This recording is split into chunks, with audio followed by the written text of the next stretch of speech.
Hello everyone. பெருசு திரைப்படத்தில் ரசிகர்களின் கவனத்தை ஈர்த்த இளம் நடிகர் ஜீவா பாலச்சந்திரன். பிரம்மாண்ட பட்ஜெட்டில் எடுக்கப்பட்ட திரைப்படங்களுக்கு மக்களிடையே மிகப்பெரிய வரவேற்பு இருக்கும். ஆனால் கடந்த சில ஆண்டுகளாக லோ பட்ஜெட் திரைப்படங்களையும் ரசிகர்கள் கொண்டாடி வருகிறார்கள். அப்படி வைபவ் நடிப்பில் தற்போது திரையரங்குகளில் வெளிவந்துள்ள திரைப்படம் தான் பெருசு. வித்தியாசமான கதைக்களத்தில் உருவான இப்படத்தை இளங்கோ ராமநாதன் என்பவர் இயக்கியிருந்தார். நிஹாரிகா இப்படத்தின் மூலம் தமிழ் சினிமாவில் அறிமுகமாகியுள்ளார். மேலும் சுனில் ரெட்டி, பாலசரவணன், சாந்தினி ஆகியோர் முக்கியமான கதாபாத்திரங்களில் நடித்திருந்திருக்காங்க. 18+ அடல்ட் நகைச்சுவை திரைப்படமாக பெருசு இருந்தாலும் குடும்ப ரசிகர்களாலும் கொண்டாடப்பட்டு வருகிறது. இந்த நிலையில் இப்படத்தில் வரும் முக்கிய கதாபாத்திரத்தை வைத்துதான் ஆரம்பமும் முடிவும் இருக்கும். இந்த முக்கிய கதாபாத்திரத்தில் நடித்து மக்களின் கவனத்தை ஈர்த்துள்ளார் இளம் நடிகர் ஜீவா பாலச்சந்திரன். இவர் இதற்கு முன் சமுத்திரக்கனி நடிப்பில் வெளிவந்த சித்திரை செவ்வானம் திரைப்படத்திலும் நடித்திருக்கிறார். மேலும் சமீபத்தில் வெளிவந்து அமோக வரவேற்பை பெற்று வரும் பெருசு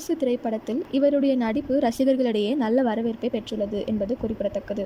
இந்த மூவியோட அப்டேட் பத்தி நீங்க நினைக்கிறீங்க அப்படின்றத கமெண்ட்ல சொல்லுங்க. இதே மாதிரி லேட்டஸ்ட் சினிமா நியூஸ் அப்டேட்க்கு இந்த சேனலை சப்ஸ்கிரைப் பண்ணிக்கோங்க.